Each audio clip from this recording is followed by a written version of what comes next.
श्री राधे राधे कुंज बिहारी श्री हरिदास, मेरा प्यार भरा सबको राधे राधे। दुर्गा अष्टमी के बारे में दुर्गा माता के 9 रूपों की कथा सुनाती हूँ। सुनिए, ये त्यौहार आश्विन शुक्ल अष्टमी को आता है। इस दिन दुर्गा देवी की पूजा की जाती है। भगवती दुर्गा माता को बाले, चना, हलवा, पूरी, खीर, पुआ आदि का भोग लगाया जाता है। बहुत से व्यक्ति इस महाशक्ति को प्रसन्न करने के लिए हवन भी करते हैं। जहाँ शक्ति को अधिक मान्यता दी जाती है वहाँ पर बहुत बड़ा उत्सव भी मनाया जाता है। इस दिन कन्या, लंगूरे जो माता के जिमाते हैं उनका कर भोग लगाते हैं माता को, फिर उनके बाद करुणा किए जाते हैं। दुर्गा माता के 9 रूपों की कथा इस प्रकार है। प्राचीन शास्त्रों के नाम दुर्गा देवी के 9 रूपों में प्रकट हुए, जिनके नाम और 9 रूपों की कथा इस प्रकार है।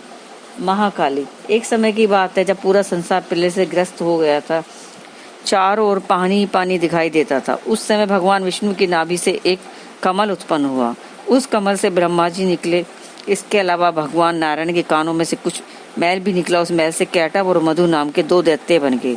जब उन दैत्यों ने चारों ओर देखा कि ब्रह्मा जी के अलावा उन्हें कुछ भी दिखाई नहीं दिया, ब्रह्मा जी को देखकर वे दैत्य उनको मारने दौड़े। तब भयभीत हुए ब्रह्मा जी ने विष्णु भगवान की स्तुति की। स्तुति से विष्णु भगवान की आंखों में से जो महामाया ब्रह्मा की योग निंद्रा के रूप में निवास करती हैं वे लोभ हो गए। विष्णु भगवान की नींद खुल गई। उनके जागते ही वे दोनों दैत्य भगवान विष्णु से लड़ने लगे। इस प्रकार 5000 वर्ष तक युद्ध चलता रहा। अंत में भगवान की ये रक्षा के लिए महामाया ने असुरों की वृद्धि की बदल दिया।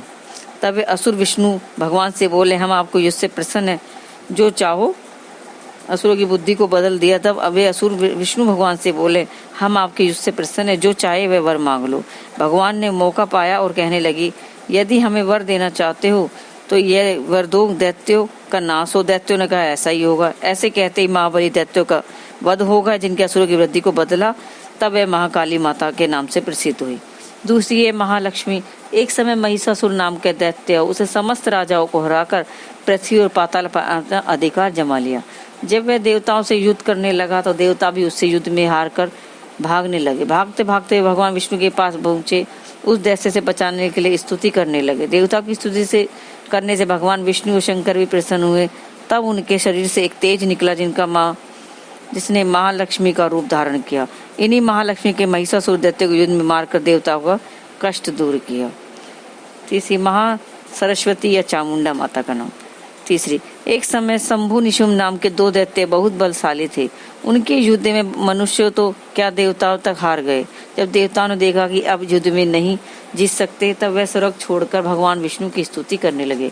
उस समय भगवान विष्णु के शरीर में एक ज्योति प्रकट हुई, जो कि महासरस्वती थी। माँ सरस्वती अति रूपमान थी। उनको रूप देखकर वे दैत्य मुक्त हो गए और अपना सुग्रीव नाम का दूत उस देवी के पास अपनी इच्छा प्रकट करते हुए भेजा। उस दूत को देवी ने वापस कर दिया। इसके बाद रक्त बीज लड़ने आए, जिनके रक्त की एक बूंद जमीन पर गिरने से एक वीर पैदा हुए। वह बहुत बलवान था। उस भी देवी ने भी उसे भी मार गिरा। अंत में चामुंडा ने शुभ निशुम्भ स्वयं दोनों लड़ने आए और देवी के हाथों वो भी मारे गए। उसके आगे है योग माया माता की।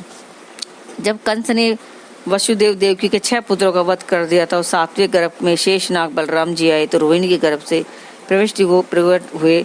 तब 8वां जन्म कृष्ण जी का हुआ। साथ ही साथ गोकुल में यशोदा के घर में योग माया का जन्म हुआ, जो वसुदेव जी के द्वारा कृष्ण के बदले मथुरा में लाई गई थी। जब वह कंस से कन्या स्वरूप उस योग माया को मारने के लिए पटकना चाहता कि वह हाथ से छूट गई और आकाश में जाकर देवी का रूप धारण कर लिया।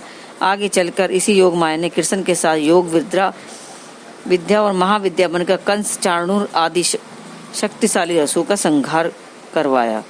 इसके आगे रक्तंती का। एक बार वह पितृचित्री के नाम के असुर ने बहुत से कुकर्म करके पृथ्वी को व्याकुल कर दिया। उसने मनुष्य ही नहीं बल्कि देवताओं तक को बहुत दुख दिया। देवता और पृथ्वी की प्रार्थना पर उस समय दुर्गा देवी ने रक्तंती का नाम से अवतार लिया। वह पितृचित्र आदि असुरों को मारकर उनका रक्तपान किया। इस कारण से इनका नाम रक्तंती का विख्यात हुआ। आगे शाकुंभरी। एक समय पृथ्वी से लगातार 100 वर्ष तक पानी की वर्षा ही नहीं हुई। इस कारण चारों ओर हाहाकार मच गया। सभी जीव भूख और प्यास से व्याकुल होकर मरने लगे। उस समय मुनियों ने मिलकर देवी भगवती की उपासना की। तब जगदम्बा मां ने शाकुंभरी नाम से स्त्री रूप में अवतार लिया। उनकी कृपा से जल की वर्षा हुई, जिससे पृथ्वी के समस्त जीवों को जीवन दान प्राप्त हुआ। फिर आगे है इसकी श्री दुर्गा माता। एक समय भारत में दुर्गम नाम का राक्षस और उनके डर से पृथ्वी ही नहीं स्वर्ग और पाताल में निवास करने वाले लोग भी भयंकर रहते थे। ऐसी विपत्ति के समय भगवान की शक्ति ने दुर्गा या दुर्गेशनी नाम से अवतार लिया। दुर्गम राक्षसों को मारकर ब्राह्मण और हरि भक्तों की रक्षा की। दुर्गम राक्षसों को मारने के कारण ही तीनों लोकों में इनका नाम दुर्गा देवी का प्रसिद्ध हो गया।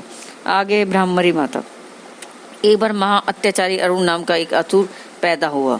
उसे स्वर्ग में जाकर उपद्रव करना शुरू कर देवताओं की पत्नियों को सत्य नष्ट करने की कुचेष्टा करने लगा। अपने शत्रु की रक्षा के लिए देवी पत्नियों ने भैरव का रूप धारण कर लिया और श्री दुर्गा देवी की प्रार्थना करने लगी। देव पत्नियों को दुखी जानकर माता दुर्गा ने ब्राह्मणी का रूप धारण करके उस असुर को उसकी सेना सहित मार डाला और देवताओं को सत्य की रक्षा करी।